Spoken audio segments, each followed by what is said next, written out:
What's up? Somebody stole my toast.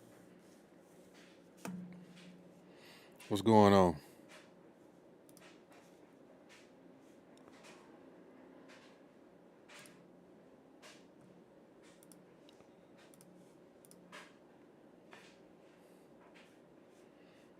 My bad. I didn't see you right there. I've been looking at other stuff. What's going on, brother?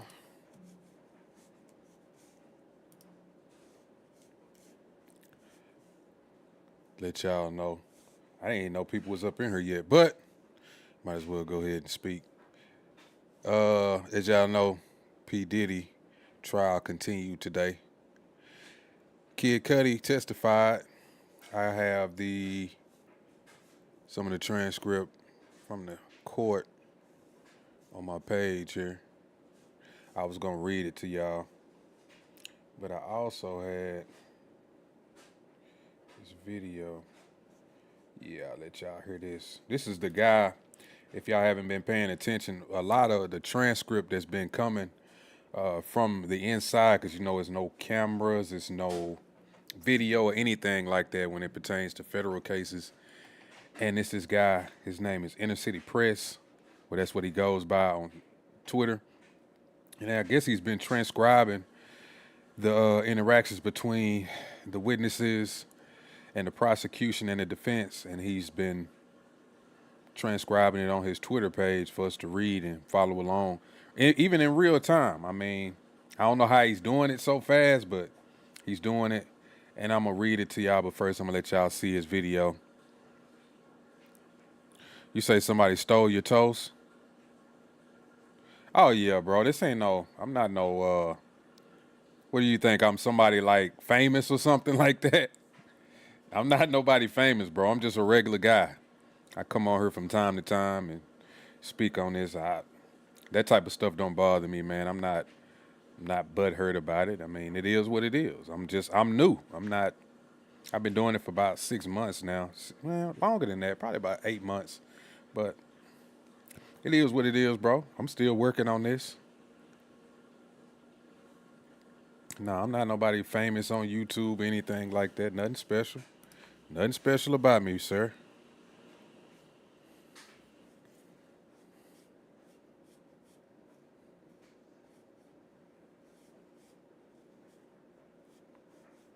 I'm going to play this guy's video. Okay, here we are, Matthew Russell Lee, Inner City Press, here, midday on Thursday, May 22nd, in the U.S. versus Sean Combs trial. We've just heard the testimony, the full testimony, including cross-examination of Scott Mescudi, otherwise known as Kid Cudi. Basically, they had him testifying that his Porsche was burned up, he believes, by Sean Combs. There was a photo of a hole in the roof, damage in the car. Also, prior to that, a separate incident when his house was broken into. The door wasn't locked, but his dog was put in the bathroom, and before the jury came in, there was some discussion about bad things happening to the dog after that incident. That was ruled inadmissible, just the fact that the dog had been locked up. He also had a dog babysitter. Anyway, he was pretty compelling. He said that, he wanted to give Cassie space. Brian Steele, the lawyer brought in by Combs, fresh from the Young Thug trial, down in Atlanta. I think maybe he was brought in for his kind of prominence, I guess, now in rap cases, because maybe, I don't know if Alex Spiro could have done the same thing if he'd been brought in for this. My read on it was that Kid Cudi was kind of deferential and like, okay, Mr. Steele, can I tell you something? The judge said no, wait for redirect, which was by Emily Johnson. All in all, I don't know. The testimony is what it is. We live tweeted it. You can read it all. We're doing absolutely the best we can, and we'll be putting out now, maybe even later today, week two of USA versus Sean Combs, Diddy on trial. But this was I would say it was a high point of the trial, not just because of the sort of celebrity buzz in our culture, but he was a good witness. He spoke well. There really wasn't that much disagreement. I think Brian Steele was also kind of deferential. I think maybe he thought that the jurors liked Kid Cudi, or... What'd you say? I'll know what? in the next stream. I don't know what you mean by that. Like I say, bro, I'm new. I'm not nobody special, bro. I'm like, if you come over here thought I was gonna be like one of the top streamers on it, I'm not. I'm just a regular guy, bro. I'm just like anybody else that's trying to get started with this whole YouTube thing. Just doing me, doing what I do. So it was a different approach. It wasn't a blowtorch. He just basically wanted to get him to admit that there were never criminal charges brought about the burning of the car. He said, sort of without foundation, that there was female DNA found in the car. There seemed to be a big admission, though. Scott Mescudi said that 2 years after all this, Sean Combs essentially apologized to him about it. And Steele didn't really have much to say about bro. that. I guess you could say he could have been apologizing about anything. Appreciate it, though. Prior to that, George Kaplan finished his testimony saying that he thought Sean Combs was a great entrepreneur, but he could not abide violence, which he said he heard glass breaking in the jet, and he saw Sean Combs throwing, I guess, hard green apples. It wasn't clear to me if they're actually organic apples, meaning like edible, or some kind of glass thing, but that at Gina, and that Gina then ran to the gate and wasn't allowed out. That was the implication. Gina, it turns out, will not be testifying in the trial. So things are moving along at quite a clip. More witnesses this afternoon, and then Diddy on Trial Book 2. You can be looking for it on Google Play and elsewhere. And we'll be around. To be continued. You say, did I play some games? Yeah, I have played some games on my stream before. Matter of fact, I was playing some the other day. I don't know if they still... I usually take them down because that's not really what my page is about. I really need to stop doing that because I'm kind of messing up my algorithm when I do that. But yeah, I have played some games on my YouTube. I should just do it on my other page, but sometimes I get too gung-ho and just fire up a stream.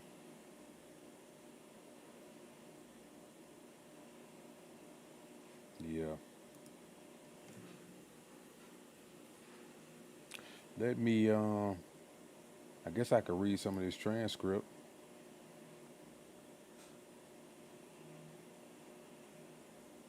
It's a lot of this shit, too. I may have to click on one of them and expand it. I think I may have to.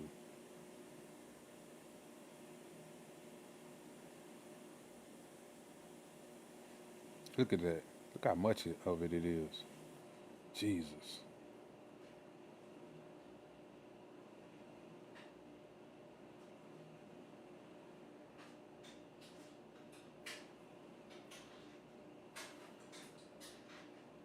Let me find it. Miss Cudi. There you go, Miss Cudi.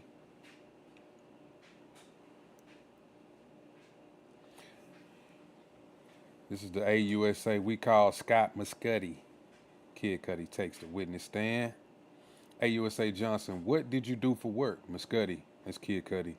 I'm an actor and a musician known as Kid Cudi. AUSA, who is this? Shows him a photo. Muscudi says, it's Cassie. We dated in 2011. Who else was she involved with? Sean Combs. What did you know about their status? That she and Sean Combs had some problems and they weren't dating anymore. In December 2011, did law enforcement respond to your home?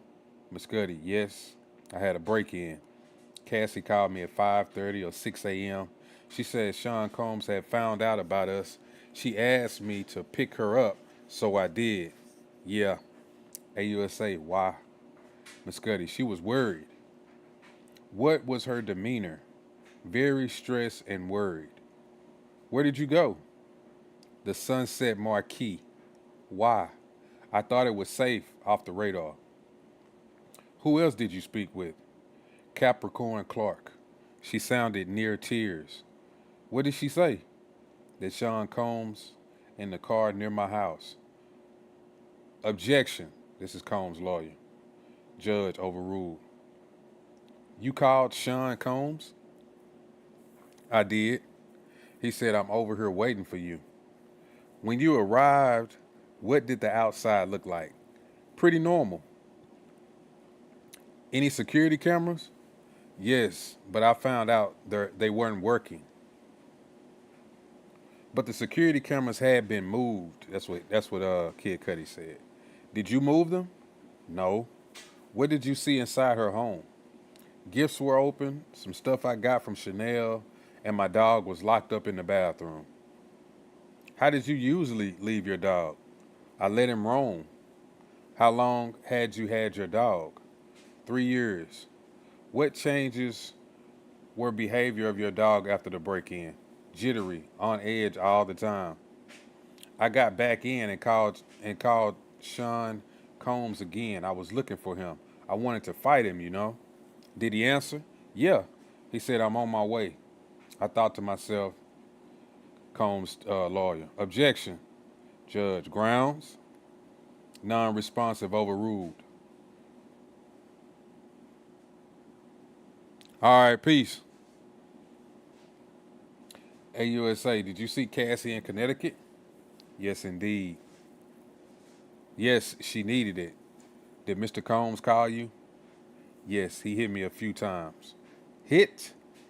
Called me. That's what I meant. What did you say? That I didn't want to talk to him. He broke into my house, hurt my dog. Did you and Miss Ventura break up? Yes. What about your car? My dog's babysitter called me and told me my car was on fire. Where were you? At a relative of my ex-girlfriend. Where did you go? To my house, 8925 Hollywood Hills Road. Let me show you 6 pictures. Do you recognize? Miss Cudi, my Porsche. That's the damage to my Porsche from the Molotov cocktail. Who took these photos? Miss Cudi. Chip, a good friend and a collaborator. What's depicted here? The hole they cut in the roof of my car to put in the Molotov cocktail. What was your reaction to your car being set on fire? What the fuck? Objection. Judge overruled. Break. They took a break.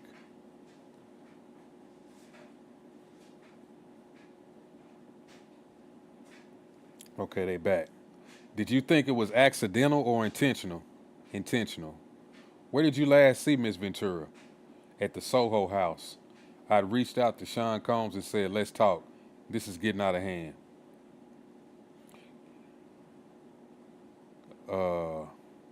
Sean P. Diddy Combs' attorney asked for a sidebar. Okay, they discussing some stuff. Then they come back, they ask Kid Cudi, who set up the meeting at Soho House? D-Rock and my manager. What was Mr. Combs doing? Standing there like a Marvel supervillain. He said, we were homies. You know that is my girl. What did you say? I thought you had broken up. Then Sean Combs offered me water twice. It was weird, Sean Combs being so calm. What did Cassie say? That we had fallen in love, things happened. What did you say to Mr. Combs? What about my car? He said, I don't know what you're talking about.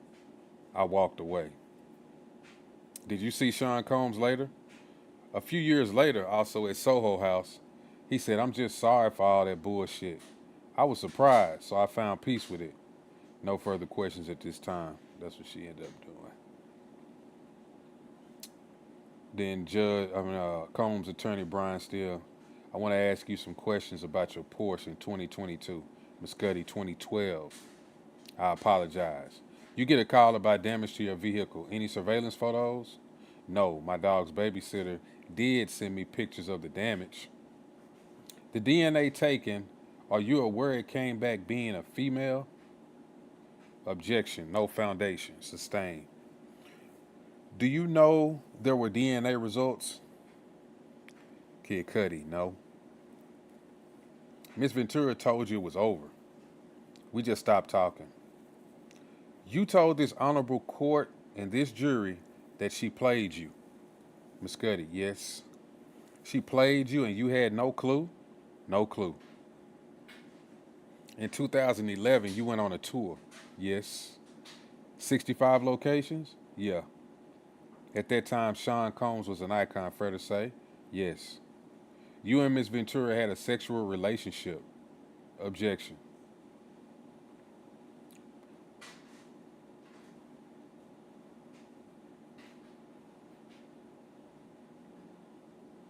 They said the judge.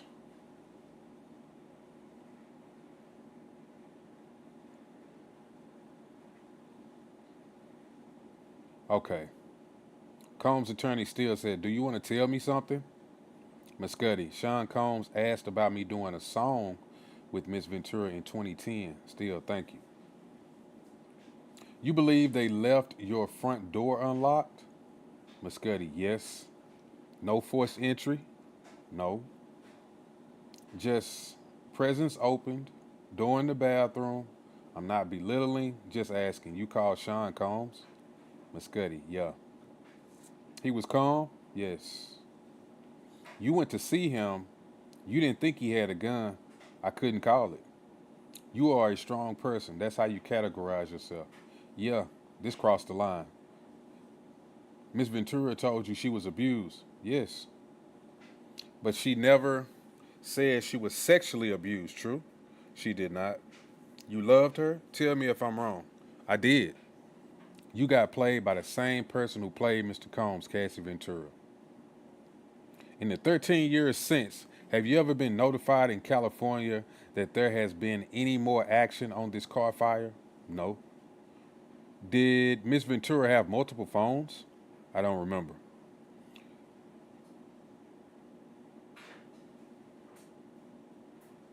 35 to 12? I don't get that. If I said it, I said it. I don't know what they meant right there. He asked Muscuddy, do you know what a burner phone is? Untraceable. The trespass, you call it a break-in. Miss Ventura told you that she'd given your home address to Mr. Combs. Muscuddy, yes, in the morning. Still, this is the attorney. No more questions, thanks. Muscuddy, no problem. AUSA Johnson on the redirect. This is what she's asking Muscuddy. What did Miss Ventura confide in you about abuse? That he would hit her, sometimes kick her. That day of the break-in, was she carefree? No. What did Capricorn Clark tell you? Sean Combs and his affiliate forced her into a car to come to my house. I called the police. How would you describe Cassie that day? Just really shook, him finding out about us. What did your relationship with why did your relationship with Miss Ventura end? The drama, it was getting out of hand. I wanted to give space. What's up, Miss Paradise? What's going on? Appreciate you coming through. The break-in for my safety, her safety. Objection. This is the AUSA, the prosecution. Why did you have safety concerns? Because I knew Sean Combs was violent. Your Honor, may we approach? They keep approaching the bench. The prosecution. The meeting at the Soho House, Mr. Combs said, I don't know what you're talking about your car. Did you believe him? Objection. Another freaking objection. AUSA again. What was your understanding, Kid Cudi, that he was lying? Then she said no further questions. Judge asked for a recross. No. So they let him go. Then they went to question some other people. Hold on real quick.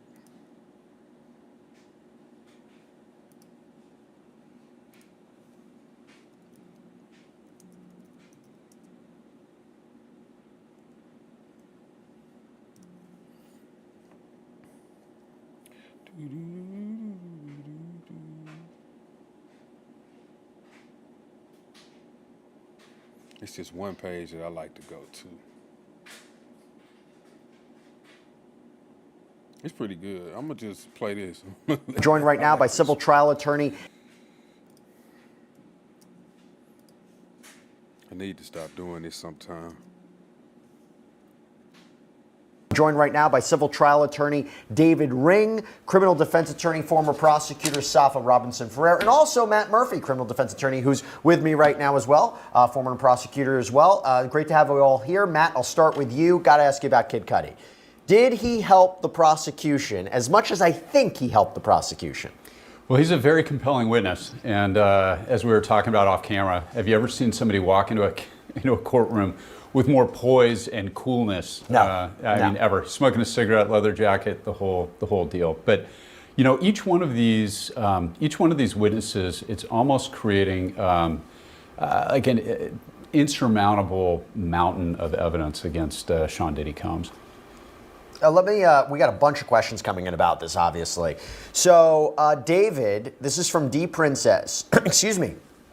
Do you think Capricorn Clark, Diddy's assistant that was with him the night of Kid Cudi's burglary and car fire, will she take the stand? She should.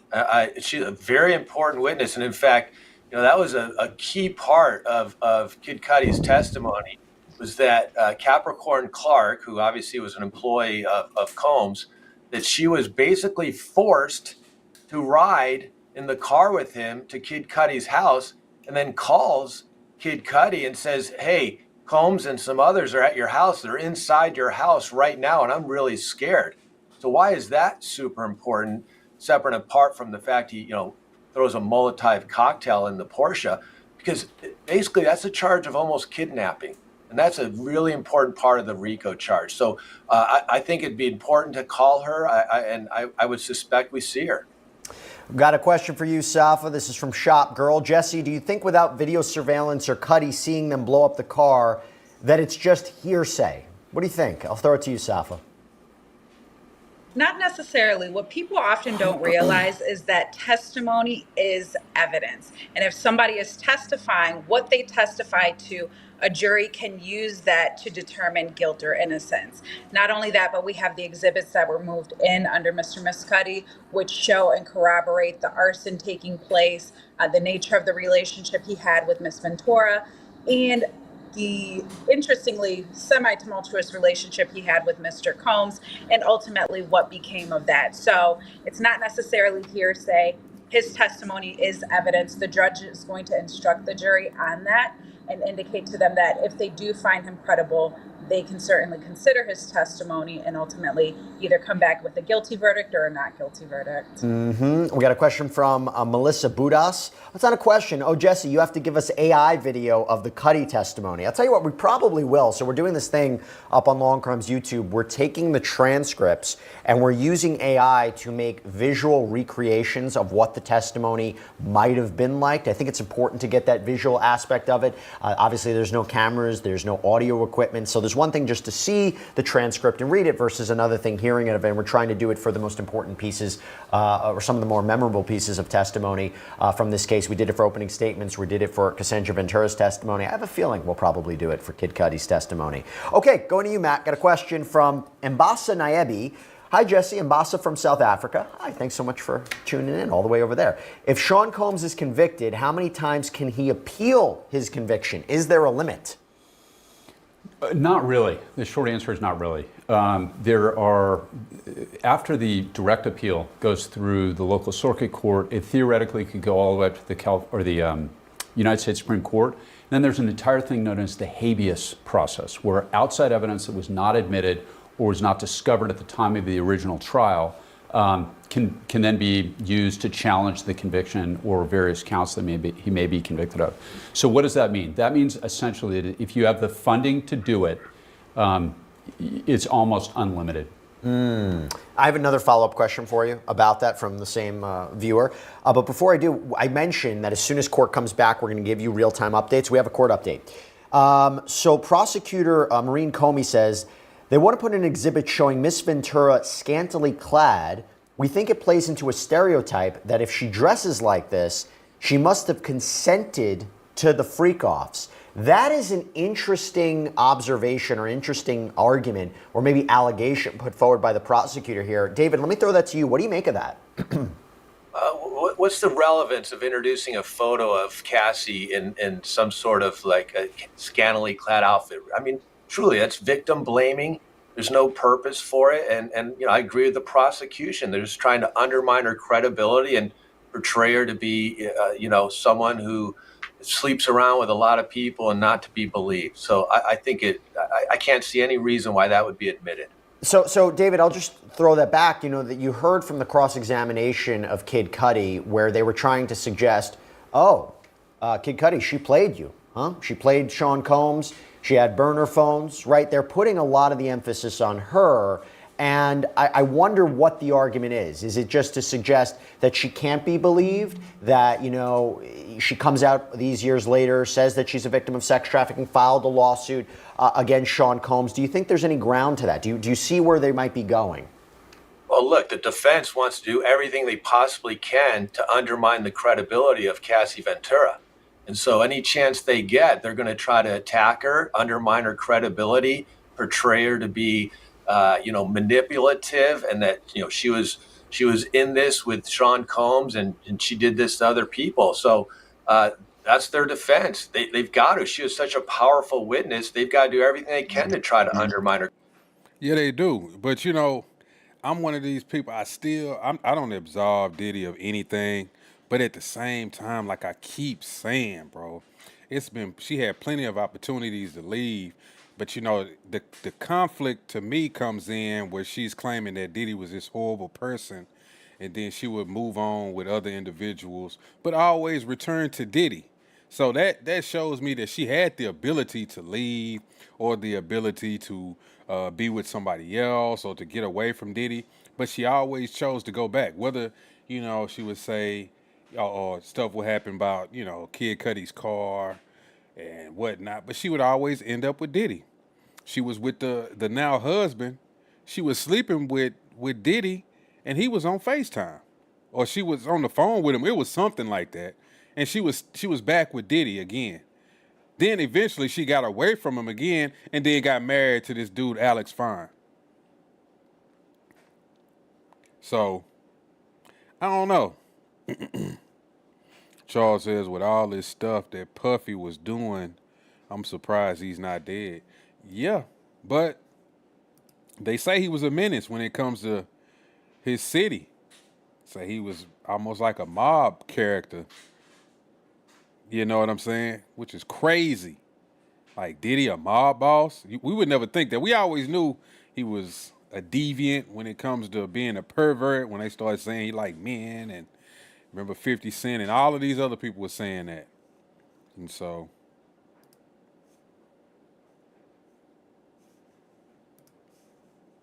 Minor credibility. Got another update from court. The judge says, I only have the album cover, the Combs defense attorney, Anna Esteveo. We can bring it up on the screen, and then she does, but for the public gallery, by the way, the jury's not present.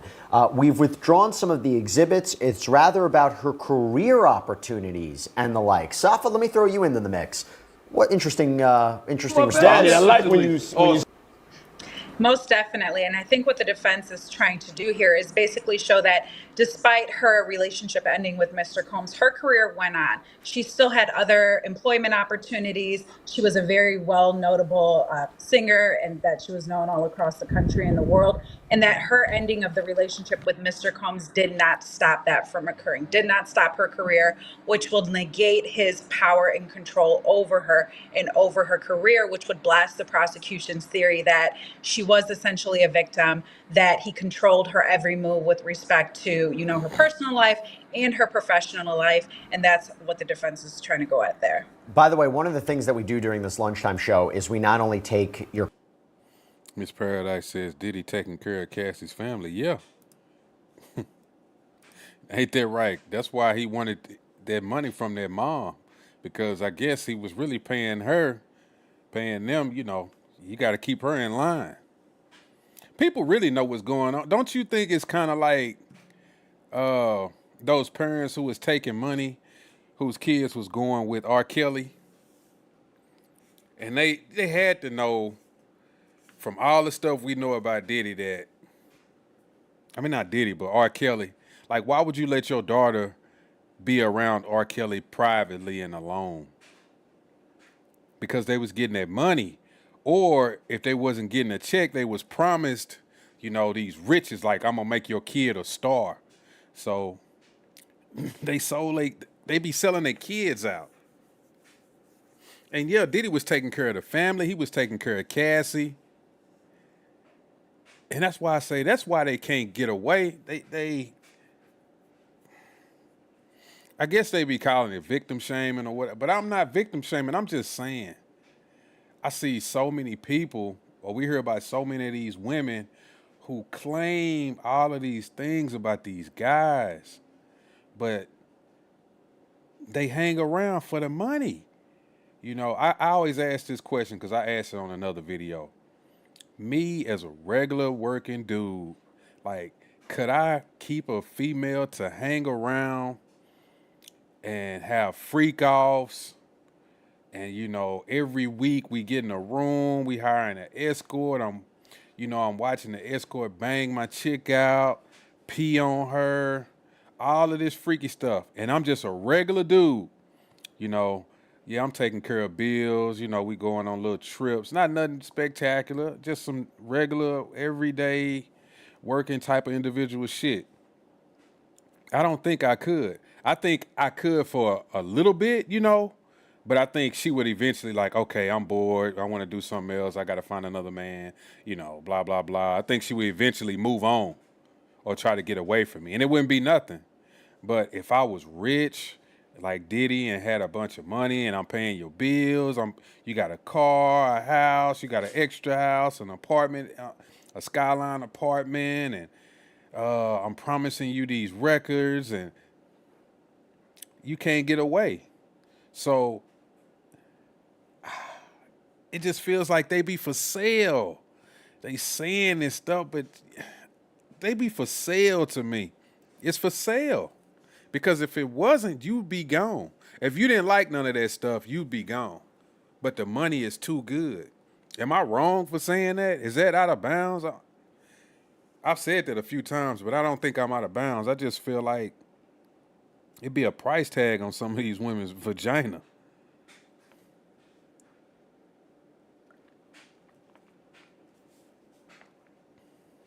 It's like, you know, when you go on Instagram or something, like now, all I see is women showing their ass and stuff. It's like I'm tired of it. Like I get tired of going online and my Twitter and my Instagram, and it's a chick on there shaking her ass. And I'm like, is that all you offering? So if somebody was to treat you like a piece of ass, then you would be mad. So I don't get it. I see so many women on there. Even the videos where a woman, she could be like, you know how they do the how-to videos? Okay, I'm cleaning my kitchen. I start with the countertops or blah, blah, blah. Next thing you know, they turn around, they got on these skin-tight booty shorts, and they scrubbing the countertop really, really hard, they booty shaking, and you never see their face again. They're like, oh yeah, then I go underneath the cabinets, then I put the dishes in the sink, and the angles keep changing, but it's always some ass in the camera. Or a woman this is my new work dress, and she turn around and her booty is showing. It's real tight. Well, it's just always just some ass. It's always goes back to ass. So it's like, is this what y'all selling ass? But when somebody buying ass, then y'all get mad once the well runs dry. Well, I guess when he ain't putting out like he was supposed to. I don't know, man. Maybe I'll be tripping. Your questions. We not only take what's happening in real time and break it down, but we also put up polls. We put up a poll right now. Do you believe Diddy blew up Kid Cudi's car? Matt, 91% say yes, 9% say no. What do you make of that stat? Well, I think it probably reflects exactly what the jury is thinking, too. I think that's very persuasive evidence. And remember, Jesse, this is one of the predicate acts for the RICO violation. So arson is one of the allegations. And remember, they only have to establish 2 of those over the course of a 10-year period of time. So it's a very broad net. 2 of those predicate acts, and if they can establish the enterprise element, that's all they need for the RICO. Can I get really, really legally specific here? Sure. Is it they have to prove he committed them? Or for purposes of racketeering conspiracy, there was a conspiracy to attempt to commit those crimes? It can be anybody essentially involved in the conspiracy doing that. It does not have to be Sean Combs himself, which is an important distinction to make. Do you think they have the Damn. criminal agreement aspect of racketeering proven? That's one of the most interesting parts about this for me. RICO violations, remember, this was designed essentially for mafia type things, where you have a criminal organization or enterprise for profit. And the enterprise here, of course, would be Bad Boy Records. And the defense ultimately is going to argue here, none of this advances the actual enterprise, which is Bad Boy Records. So they're going to argue that it fails to establish RICO because... I want the common purpose, though, would be to serve Sean Combs, make him happy, fulfill whatever desires he wants, right? Well, They're going to get him. They're going to get him. They're going to get him. They're going to get that money. That's what they're going to get. They're going to get that money, bro. They're going to get that money from P. Diddy. They're going to hit him with that conspiracy, and they're going to clean that empire out. That whole bad boy stuff, that shit going to get turned over to the government. Man, them kids ain't finna get no money. I think they can forget that. Charles says, as a regular dude, you can probably get a female to do that if she's like Joy Taylor, because she is trying to give that pussy away. Yep. So right. Joy Taylor just trying to give, but I still think Joy Taylor would be one of the ones who, if you got something, I bet you Diddy could do that to Joy Taylor. She would go right along with the pissing in the mouth and getting knocked down by all of these different guys. She would go right along with it. I know Joy Taylor would. She basically said it on that podcast. That's why they so hell bent on talking about brokies and brokies. That's because your pussy is for sale. That's why they so hell bent on brokies. They never say anything about how great of a guy some guy is. They don't care about that. The pussy is for sale. Coochie is for sale. I'm selling ass. That's a lot of these women just need to come on out and say it. I'm selling ass. I'm not really looking for love. If you got some money, look, we can make this thing work. You got some change, I'm going to do whatever you want me to do for however long you want me to do it, as long as you buying me stuff. But the moment you stop buying me stuff, this is going to turn into sexual harassment, okay? I just want you to know that.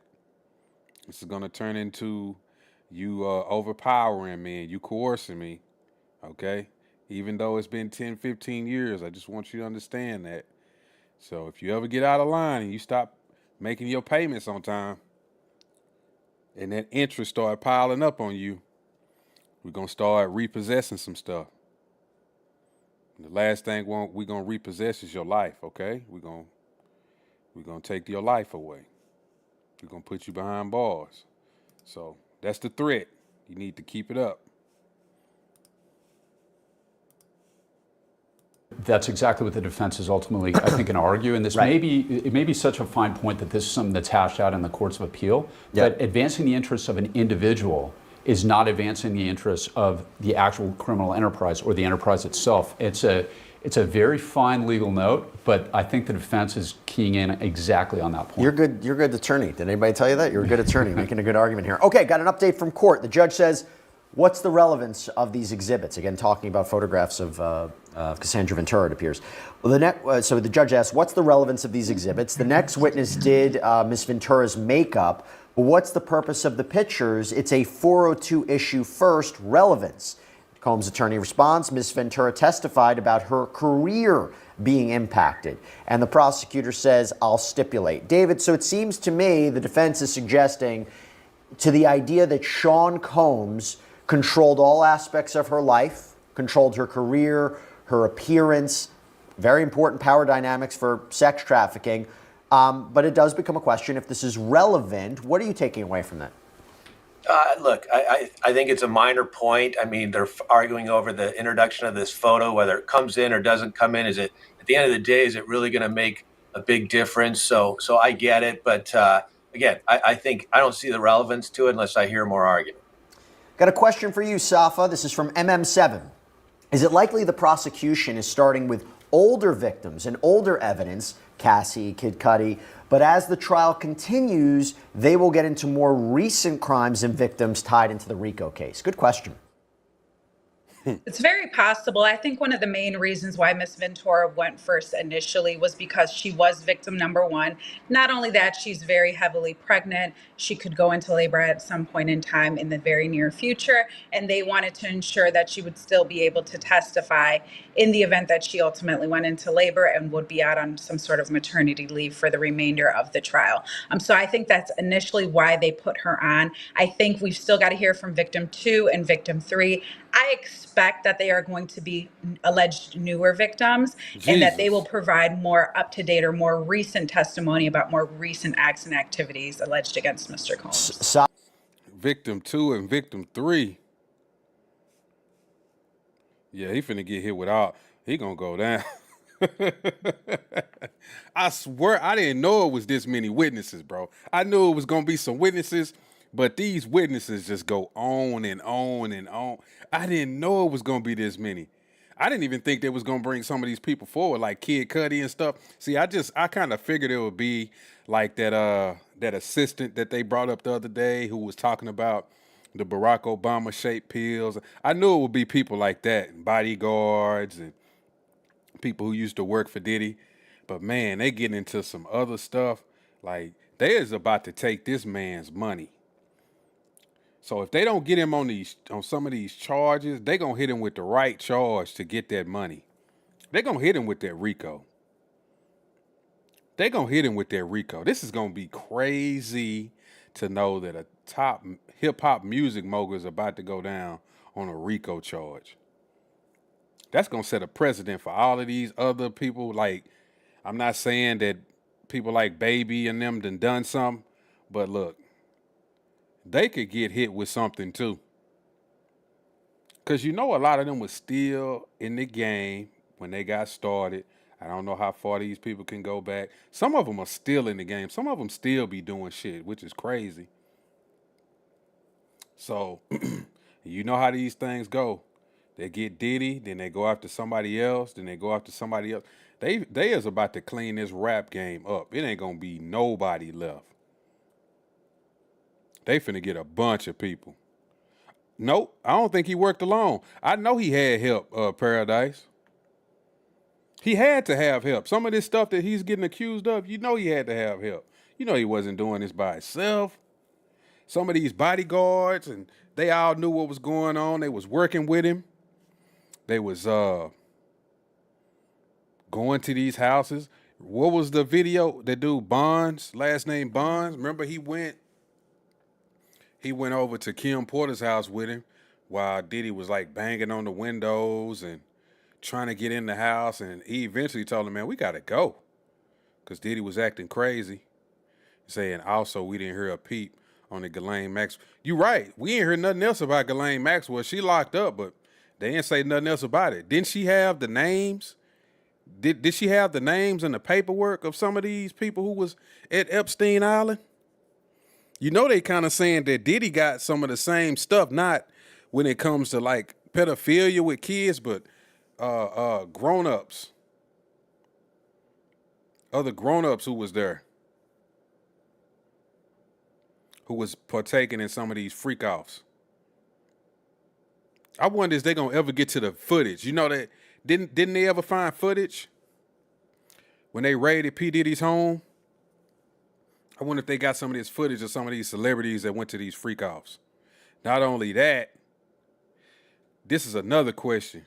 Do y'all think that they just really raided his house? They wanted to get Diddy, but at the same time, some people in some higher places wanted them to go in there and get some of that footage out of Diddy's house of them on these tapes. You right.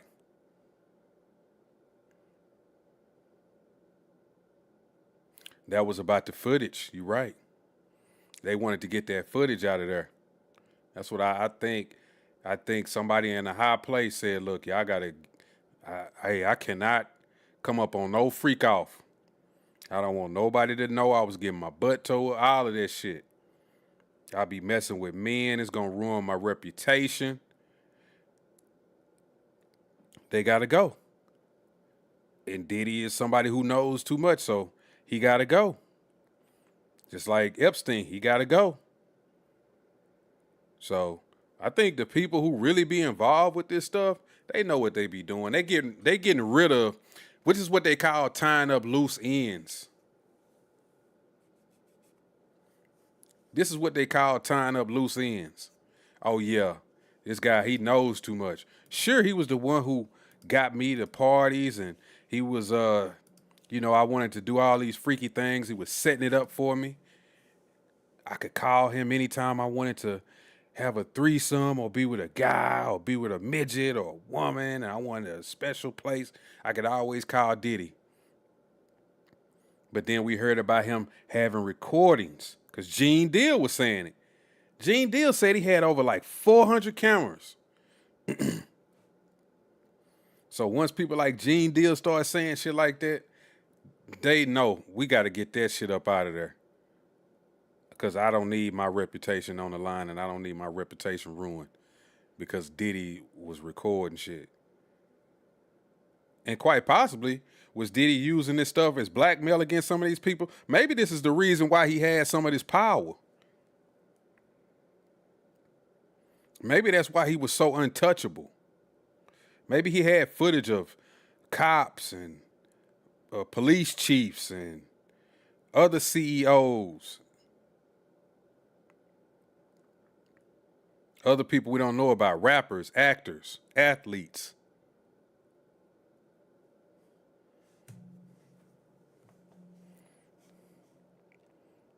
So they better make sure they got all the celebrity freak off sex tapes, because if Diddy gets life in prison, then all them tapes getting released. Yeah, that makes you wonder, what if he's like those villains on those movies who have, okay, you found my stash, but I kept some extras, and I got somebody else who's gonna release them for me just in case. I wonder if he got that. Which is makes you think also is like, why they didn't silence him when he was in jail? Because that's what everybody was speculating. We was like, Diddy and I ain't even gonna make it to trial. Remember? We was all saying that. We was like, man, Diddy ain't even gonna make it to trial. There's no way. He knows too much. It's just gonna be like the whole Epstein thing. He gonna end up offing himself, committing suicide. You said Kamala on these tapes? Man, I wouldn't be surprised. That'll be crazy. If Kamala on there, I bet you Barack is on there. Man, I bet you they all on there. Because they love being around Diddy. These people love Diddy. These people, Eric Adams gave him a key to the city. Man, these people love Diddy. If Kamala is on that, man, that shit would, ooh. Ain't no telling what Kamala on there doing. What if she was running around like getting a train or something ran on her? Bro, that would, ooh. Man. Do y'all ever think footage like that would ever come out? I mean, ever. Ever. Sometimes I really feel like, nah, it ain't gonna never come out. No matter how much we be wishing, no matter how much we think somebody is gonna spill a bean some kind of way, somebody gonna have an extra tape. We always think we so close to confirming all of our conspiracies. And then all of a sudden, nothing ever manifests. Nothing. Nothing. Nothing. Even with the Epstein, we thought Trump them was going to get in there. And I told people, we thought with Trump being in there, he was going to release all of this Epstein, this and that, and this footage. And I told people, I said, don't y'all remember it was a photo with Trump and Epstein? This is all for show. They not finna put out none of this. They not finna put out no list. None of that. Because they can't You can't redact the list and like scratch your name off the list. You know what I'm saying? You got to drop the list in its entirety. You got to drop the tapes in their entirety. Because, you know, it would be crazy to see like Bill Clinton or, you know, I'm just, you know, Denzel or some tape they had of Michael Jackson. And man, it would be crazy. I mean, you know what? I think now that I'm thinking about it, maybe they will release this stuff in the future. But people won't even believe it because it's so much AI out there. It's so many programs you can make people look like they doing stuff where people I bet you people still wouldn't believe it. Or if it really was a tape, then they would put it out there. They would say, "Oh, this is clearly not me. That's an AI video," and people would have to put that second thought in their head, like, you know what? Y'all might, you know what? I can't believe it. AI is just too good now. That's not a picture of, I mean, that's not a video of Barack Obama smashing Kamala Harris while Michelle Obama is looking on, playing with herself. You know, people would just be like, man, that ain't, it's AI. And, you know, people on that like Kamala, they would all say, it's AI. How can y'all believe stuff like that? How can y'all fall for that trick? All of this is clearly AI. But then they'll see something with somebody they don't like, and then it won't be AI. And everybody who's on this side, let's say like me or somebody, was, oh no, that ain't Trump. That's AI. It would just be this conflicting thought all the time. Tim say, oh, Paradise. Hold on. Paradise says, and he's a donkey Democrat. Tim LeBron said, ain't nothing like a man. He did say ain't nothing like a Diddy party because he got to smash celebrities. Yep. Ain't nothing like a Diddy party. All of those, even Usher, they was like, man, ain't nothing like a Diddy party. It's so many people that done said it ain't nothing like a Diddy party. Or they'll say, man, I can't tell you what really going on in the Diddy party. Then you got the clips of Diddy saying, y'all gonna have to put the kids away. They can't be involved in this because when it's time to, oh man. She said, Miss Paradise says, yes, in like 60 years when nobody cares, like the census is released. Yeah, that too. Yep, when we old as hell and we in our 80s and 90s and barely hanging on, that's when they gonna drop it to everybody during that period in time. Where the new people, they're gonna be like, I don't even know who the fuck is P. Diddy. Who is that? Who is Kid Cudi? I don't give a fuck. And then we gonna be so old, we gonna be like, man, I got cancer, nigga, I got 3 months. I don't give a fuck about that, man. Put that shit on Matlock. Cut Matlock on. I don't care about it. Turn that shit off. You know what I'm saying? And then we released it. We released it. We released it. We dropped it. Nobody ain't gonna give a fuck. It's gonna be them stories where people just move on. They're gonna go on. It might last for like a day or two, then a new story will pop out. Well, we're going to Mars today. You got your whole Mars gear. If you want to get on Mars, you need to go down to the Foot Locker and get you a suit. They're on sale. All you got to do is meet at your local high school. They're going to have rocket ships taking off. Ain't nobody going to give a fuck about that shit. Prince Harry attended Diddy white parties, man. Didn't his uncle attend one of them Diddy parties? No, that was the Epstein. That was his uncle attended the Epstein party. Is that his uncle, that Prince? I think that's his uncle. Yeah, AI would be a big thing. Pam Bondi and Cash. Yep, they are. They hiding it. They hiding that Epstein shit, bro. They hiding it. And I like the whole Trump administration, but I knew they weren't finna drop all that shit. They not finna drop none of that shit, bro. They gonna keep having excuse after excuse after excuse after excuse after excuse. And then y'all got to think, we be wishing that certain people get locked up now that somebody's in office. That ain't going to happen either. They not finna lock up each other, bro. They just going to talk shit about each other. Even Trump, he'll say, oh, Joe Biden did this and Joe Biden did that. And the Democrats and Barack Obama did this and Barack Obama did that. And they're scumbags and they're traitors and they're treasonous. But that's it. He's just saying that for the people. That's to get us all riled up. But they not finna lock each other up because they know that would set a dangerous precedent to start locking each other up. Because you know what's going to happen. If somebody really does it, then the next time the opposite party gets power, they going to lock somebody up. And then they both just going to keep doing it every time they get in power. And then when the other party gets in power, then they're going to pardon the person who got arrested. Then the other party gets in power, then they're going to pardon somebody who got arrested during the other administration. It's just going to be a never-ending fucking thing, bro. That's all this shit is going to turn into. Only people who's going to suffer the real consequences is going to be us, regular people. As always. Conservative media won't press Trump on the Epstein list. Hell no. Hell no. They gonna move on too. They not as bad as the liberal media, but they see the conservative media more crispy with it. They'll just skirt it. They not gonna play with it. They gonna blow it off for one day and they gonna move on. That's how they play the game. They just move on, start talking about something else, and that's it. They're not finna harp on it and run a special.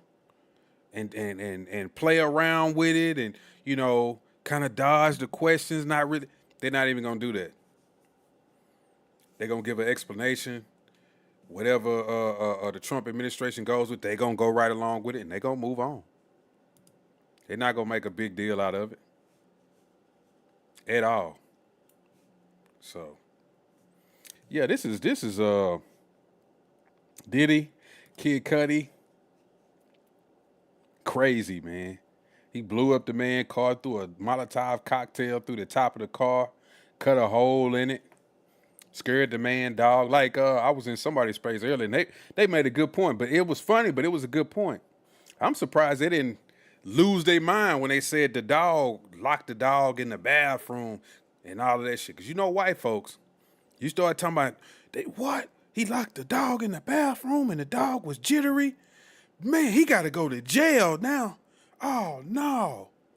Did y'all hear that? Man, I'm surprised they didn't get on his ass about that. He should be gone right now, according to these white folks. When it comes to these animals, man, they get rid of your ass. They get rid of your ass. You done harmed the animal. You done beat on Cassie, man. They need to think about it. It's second guessing and second thoughts, even with me. But when it comes to a dog, they don't give a fuck. See, I don't think of animals like that. But I like, shoot, when I had my dog before he died, I miss my dog now, even now.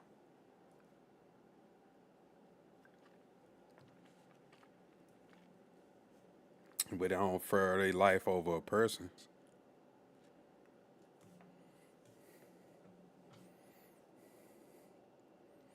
How are they allowed to bring in Kid Cudi hearsay with no proof Diddy did it? I don't know. You think it's hearsay if Kid Cudi was there? You think that's hearsay?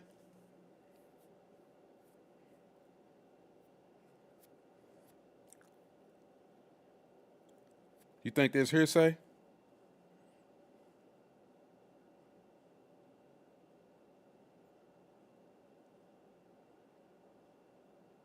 It happened to him. And he said, you know, he had the photos and shit. And it was his car that got blowed up. So is that hearsay?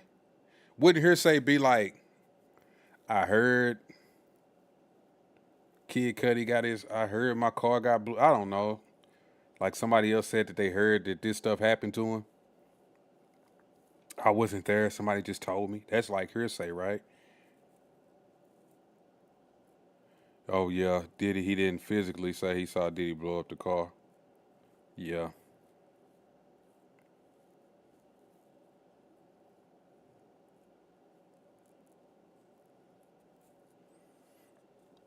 But I guess If they had just got into it about Cassie, then his car get blowed up. I guess I still don't think that could be hearsay because it was involving him and a situation between him and Cassie, and he went back home, and so I don't know. I get what you're saying though. I'm not saying you're wrong, bro. I'm not saying you're wrong. I'm just trying to kind of piece through it in my head.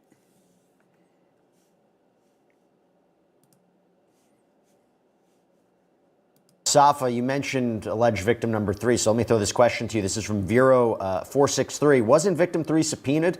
Wouldn't they be prosecuted for not appearing in court? Because there's an issue about where is this person? Are they having trouble contacting this person? It's a good question. They can absolutely be prosecuted. So it's going to be interesting to see what route the government takes with respect to this victim. That is a material witness. That person has been subpoenaed. I think I've heard not only have they not been able to get a hold of victim 3, but they also haven't been able to get a hold of the attorney. I don't know if that's true or not, but that's at least what I've heard. So very interesting to see how the government's going to handle this. Now, this person seems to not be cooperative at this point. Does the government really want to put a witness on who has been missing in action and uncooperative will also be a question that they're going to really have to strategically decide. I got a question for you, Matt. This is from NLin93. If there were DNA from the car, so I think they're talking about Kid Cudi's Porsche that was allegedly set on fire by Sean Combs and his associates. If there were DNA from the car, wouldn't the feds know? Because he was asked about, do you know if DNA was extracted from the car? And he didn't know. This was the question that he was posed by Brian Steele. The DNA taken, are you aware it came back being a female? And there was an objection. Okay. And then Steele says, do you know there were DNA results? And Scott Muscuddy said no. So I guess go back to the question, if there were DNA from the car, wouldn't the feds know? You would certainly think so. But you know, as a general proposition for everyone to understand, heat is one of the things that destroys DNA. Okay, heat, time, water. DNA is biological material, of course, and that you wouldn't expect to find too much at an arson scene when it comes to DNA in general. I mentioned I have another question from you from Mbasa Naebi. He mentioned this before. So you talked about how many times he can appeal if he's convicted. Follow-up question, can one appeal if they take a deal? Generally, no. Once you take a deal, it essentially is, the appellate process is essentially ended at that. You've admitted what you've done. But I don't see any prospect here of any sort of settlement in this. This is going to go to a jury verdict. There was talk about whether or not he rejected a deal before trial, but now we're in the crux of the trial. We're after Cassandra Ventura's testimony. So the prosecutor. Damn, should Diddy have taken the deal? Because it's looking pretty crazy right now.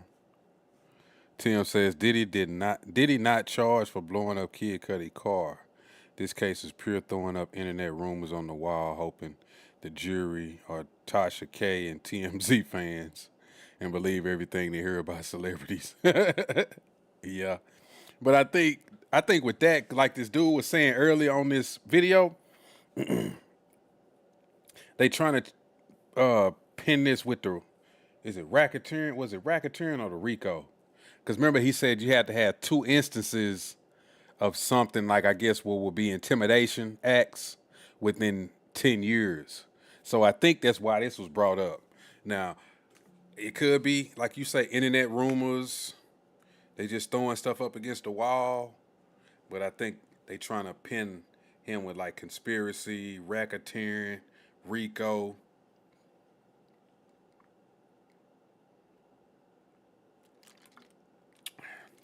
They trying to take him down.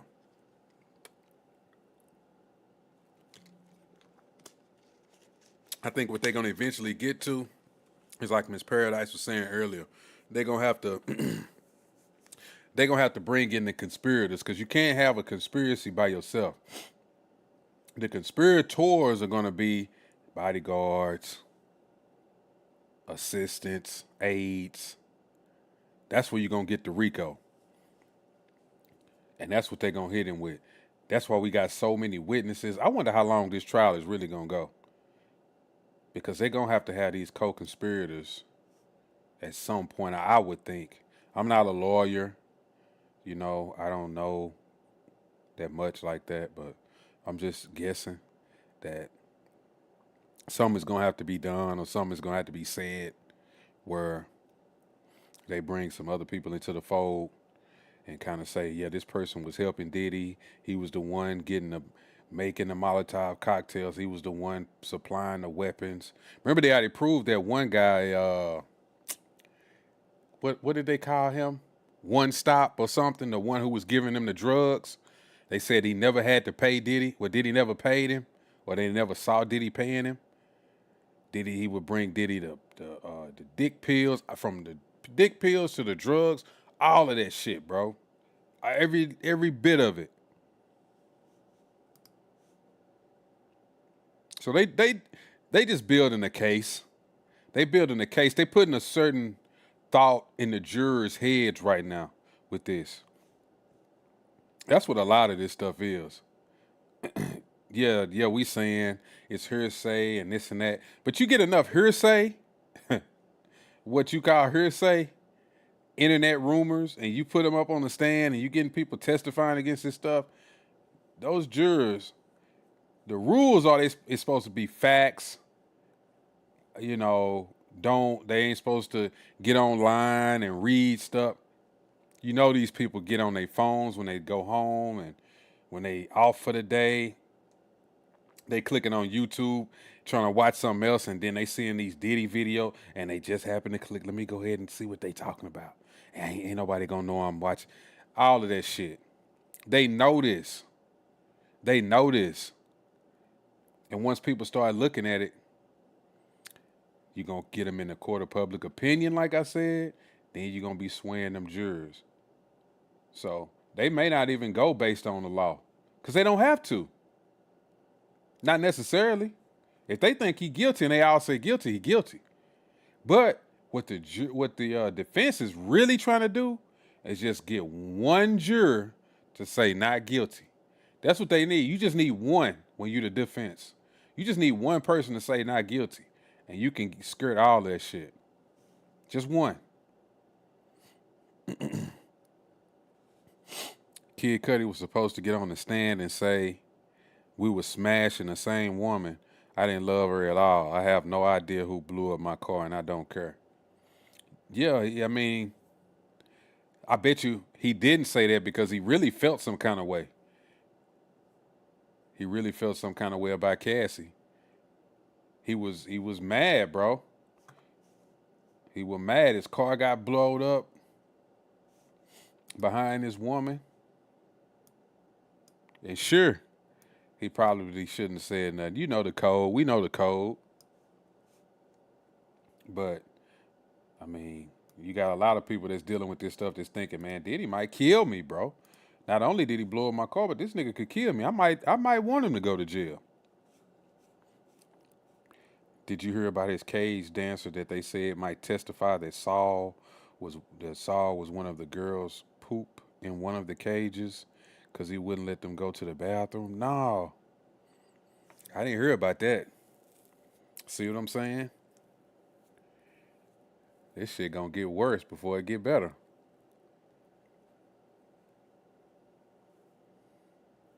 Wow. Pooped in the cage because he wouldn't let him go to the bathroom. That's insane. It's gonna get worse before it get better. Y'all hold on real quick. Prosecution could be like, you forced us to put her on the stand and recount these traumatic memories, alleged traumatic memories. They might not offer a deal, or if it is a deal, it's not going to be as attractive as it was before, right? I just, look, once the trial starts, once you get a jury panel, you start calling witnesses, it is very rare that this is not a civil case. And by the way, Dave Ring knows more about the civil side of sexual abuse than anybody else in the country. Civil cases often will settle in the middle because it's about money. Criminal cases are very different. This missile has been launched, so to speak, as one of my old bosses used to put it, and this is gonna get hashed out by the jury. Speaking of David Ring, let me go to David Ring. We got a question from Claudio Zadorotos. I'm so sorry if I mispronounced your name. Could Sean Combs' defense be shielding officials present at the freak-off parties by not requesting the videos, choosing to play for a lighter sentence instead? Well, I think if I understand the question right, are they saying is Sean Combs' defense trying to, hide evidence in this trial? Is that the question? I mean, look, Yeah, it's tough to know. Shielding officials present at the freak-off party, so I'm guessing they're assuming there are other people who are being not mentioned at these, freak-offs, and was deliberately not, moving forward with more evidence to show who was there. But how that ties into maybe a lighter sentence, I'm not sure I 100% follow, but yeah.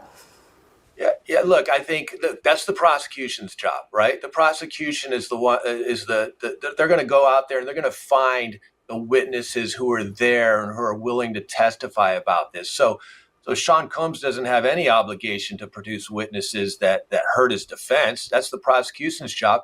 I think the prosecution so far has done a fine job of finding some of these key witnesses and former employees who are testifying and really laying out a RICO case against Combs and the enterprise.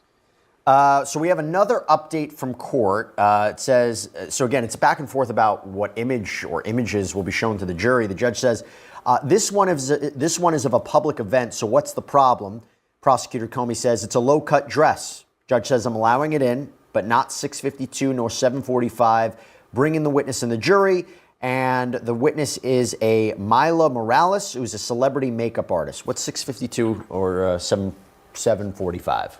As far as the evidence code? Yeah, if you know off the top of your head. Essentially what the judge is doing is the judge is weighing prejudicial effect versus probative value on all these items of evidence. And the judge has to do that for virtually any item of evidence. So he is allowing in photos from the public event, but this judge has done a very good job, in my opinion, of kind of cutting away the fat, so to speak, on some of the more shocking or other things. For example, the jury saw stills of some of the freak-offs, but not the full video. It's going to be interesting to see what the defense does with that overall. But that's a judge's job. You're watching a judge essentially be a judge. So before you guys got on, I was doing, I was giving my own analysis of the case, and one of the questions became that I was asked was, if he's acquitted, do you think they're going to bring more charges against him? I said, probably highly unlikely. Whatever evidence they had against him, they were going to go forward with right now.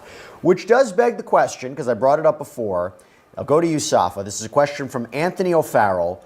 Why aren't there any minor victims in the criminal case? Because you and I know that he has been alleged to have abused minors in civil lawsuits. Criminal arena, very different than civil. But again, why, Safa, aren't there any minor victims in the criminal case? I don't think that there's any evidence to support that there are any minor victims in this case. And if there certainly was evidence to support that, the government would have charged him with that. The burden of proof and the standard in our criminal world or during criminal practice is much different than civil. Civil is a much lower burden. With respect to criminal charges, there has to be an establishment of probable cause to make the arrest, and then the case will litigate on. And at the jury stage, once the jury gets the case, the government has to prove him guilty beyond a reasonable doubt for each element of each offense. I don't think that there is any evidence that would indicate that there were children victims or child victims, and because of that, the government wouldn't charge that. Got an update from court. This is this makeup artist being questioned. The prosecutor says, do you recognize anyone you've worked for? And Ms. Morales says, Sean Combs in the gray sweater and white collar. When did you work for Mr. Combs? 2000 to 2005. Then who? Rihanna. Who else? Jennifer Lopez. Cassie. David, what are you expecting from this witness? I'll be honest with you. I'm not sure. We're going to find out. I mean, did she witness more violent acts? Was she involved in some of these RICO predicate acts that she was drawn into? Did she see the bruises on Cassie's face? Did Cassie confide in her that she was being, beaten by Sean Combs? We don't know. We're going to find out really quickly. And maybe covering up the bruises with makeup. Bro, every time I've been hearing about this, just these freak offs and how kind of secret they is, and you heard them right there. They really are protecting a lot of these witnesses, a lot of these people who was at these freak offs. They said they showed them stills, because I was listening to it when I was away. They were showing them stills instead of actual footage. Now, it's got to be a reason for that. They are protecting these people. They are protecting these people. Some of them probably had on masks. in some of these stills. So you didn't know who it was, but I imagine if people saw video where you see people walking around and moving, then you would have a good idea of who a lot of these people were. Let me show y'all something. This is what this always reminds me of right here, bro. Good evening, sir.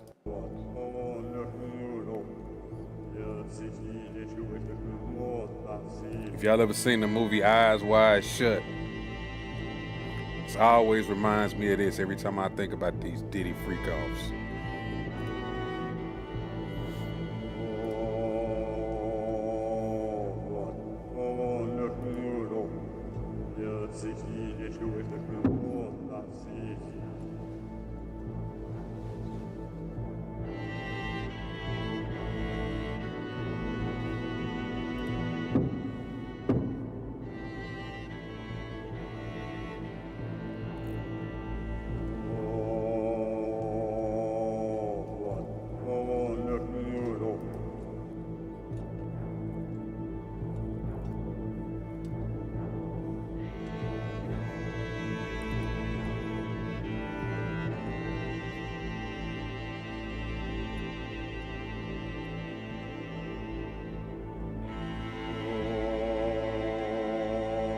Yep. She had her titties out and everything.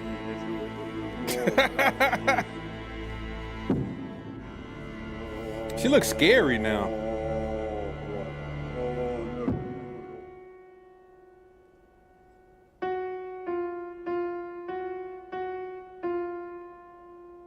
Everybody got the mask on. I imagine there was some shit like this going on at the freak-offs.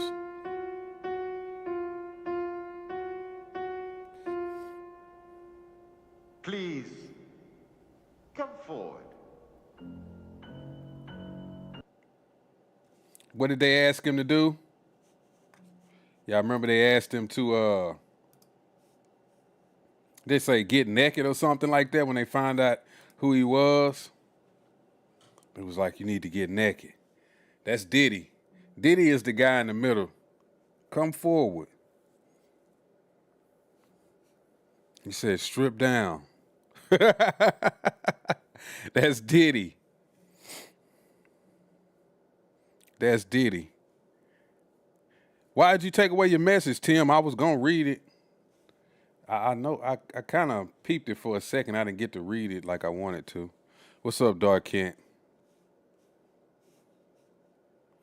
That could potentially be what's going on. Got a question for you, Matt. Chris Buono. Can Combs at any time during the trial be charged with even more, or did all the charges need to be revealed in the indictment before the trial started? So kind of similar question. Yeah, that's actually a great question. The answer is no.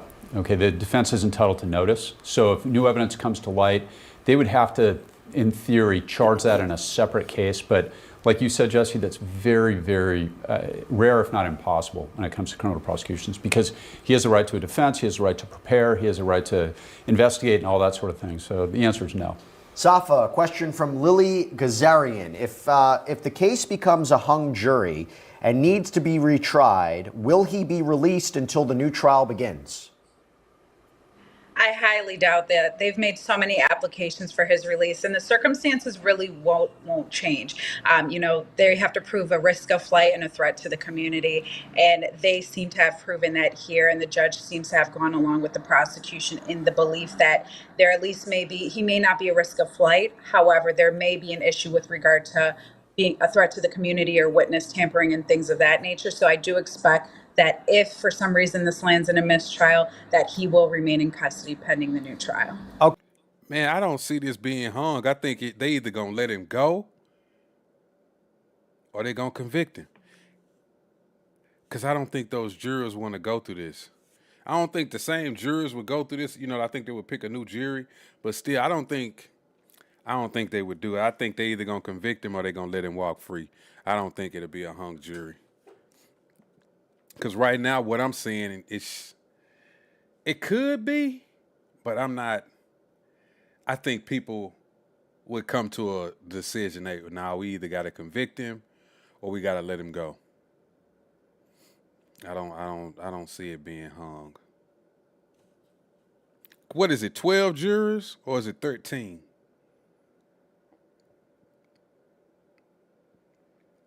Because if it's 12, it can be hung, but I don't think they will. I don't think they'd do that. Okay, I got a new poll update and I got a court update. The poll update is, we put it out, does it matter if Diddy blew up Kid Cudi's car? 81% say yes, 19% say no. I side with yes. I mentioned it before. Goes to arson, one of the predicate crimes for racketeering. Also goes to the... Okay, that's what it was then, Tim. They threw that out there because it pertains to the whole racketeering charge that they trying to pin on Diddy. So this overall concept of a criminal enterprise and violence and people helping Combs commit crimes or conceal crimes. That's the allegation put forward by the prosecution. Update from court. Prosecutor asks this makeup artist, when did you work with Cassie? Morales responds, 2007 until COVID. So what, 13 years. She was like a little sister to me. How much older than her are you? A few years. Did you see her with injuries on her face? 2010 Grammy weekend Prince party. There you go, David.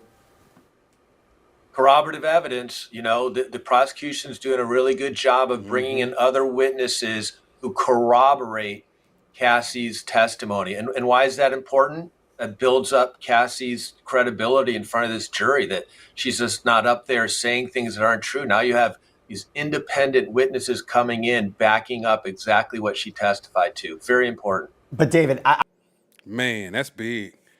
She corroborated that story about her getting punched in the eye and having to wear the, man. I'm telling you.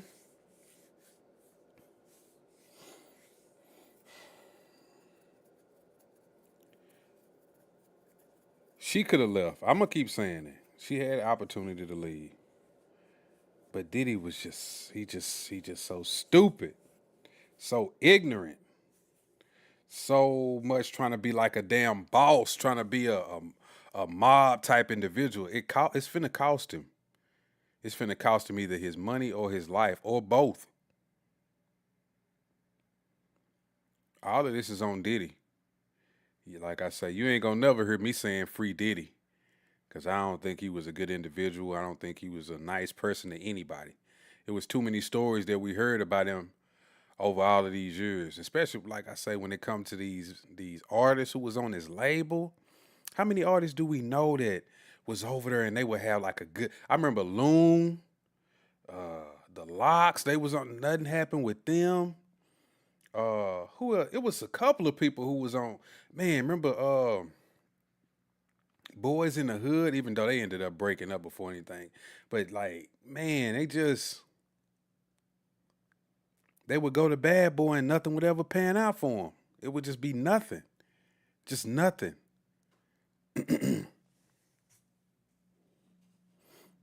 I think Diddy will be exonerated on this trial, but will hit him with another charge. Dark Ken said that. I think this trial is bleed out his finances as much as possible. Yeah, if they don't bleed out his finances, they're going to take his finances. Because they were saying if he gets hit with that, is it the RICO? No, was it conspiracy or RICO? Conspiracy or RICO, then all his funds could be seized by the government, because that would mean that he will be using it for his enterprise, his criminal enterprise. Even his label. So, in the end, he could lose everything. He could lose everything. Not to mention all the lawsuits he's going to be facing, whether he loses this trial or beats this trial. He's going to be facing a lot of lawsuits. That's why I think as black people, when it comes to shit, we can't be so stupid, because really, let's be honest, Diddy was a dumbass motherfucker doing shit like this. Okay, cool, you rich and you got power, but, you know, you can abuse this shit to the point where it don't matter how much money you got. Now you done pissed everybody off. Just like those old kings and queens in England. What was that? Marie Antoinette and them? Like, you pissing off the common folks. It's more of them than it is of you. Sure, you got money and power, But what is that when we outnumber you? That don't mean shit. That don't mean shit to us. We got more people than you. Y'all fucked. All the money in the world can't save you. So I think that's where they miscalculate stuff. They go overboard with it. You trying to fuck everybody over. Instead, you fuck yourself over in the end. On my poll, I put up here, it says, what should happen to Diddy? 56 say lock him up right now. 22% say free Diddy. And another 22% say take his money. And that's out of 9 votes. So everybody is pretty much in agreement saying that Diddy, they pretty much sounds like he's guilty. That's what I'm hearing. Lock him up.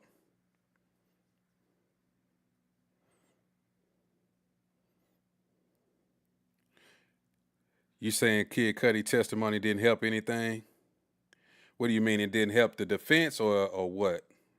Like it didn't help them? I mean, not the defense, but the prosecution? It didn't help out the prosecution?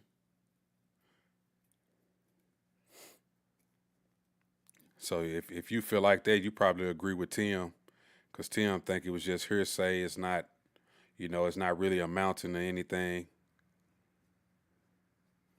Which I kind of agree with that. I mean, it's not proven. They didn't find any DNA evidence. What did they say when I was reading that transcript? It was a female's DNA on the car. So they didn't find Diddy's DNA or anybody related to him, I don't think. And they haven't heard anything else about it. The prosecution, yeah. Mm-hmm. I will say, I think I could feel very confident to say at this point the prosecution believes that Sean Combs physically abused Cassandra Ventura Fine.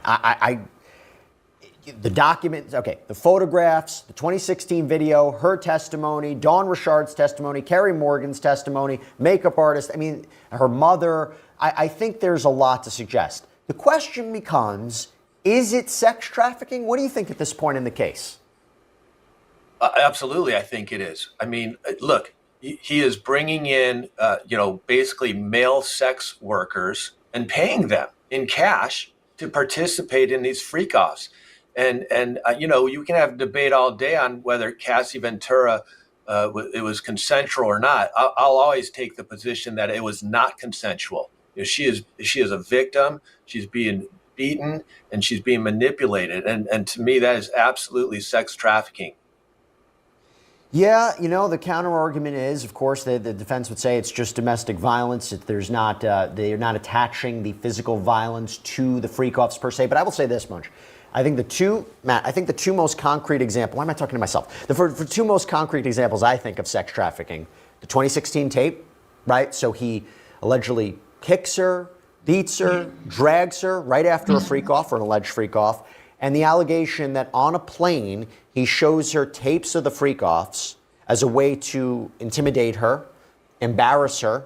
And what does he allegedly demand right after they land? A freak-off. She has a freak-off. That feels to me two concrete examples of sex trafficking. Well, Damn. I missed that part about the plane, him showing other video.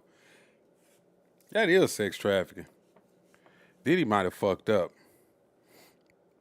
Tim say if Diddy testify Obama, Prince Harry, T.D. Jakes, Kamala Harris, Paris Hilton was at his freak-offs, it would be a mistrial and the feds would be extremely embarrassed. You think so?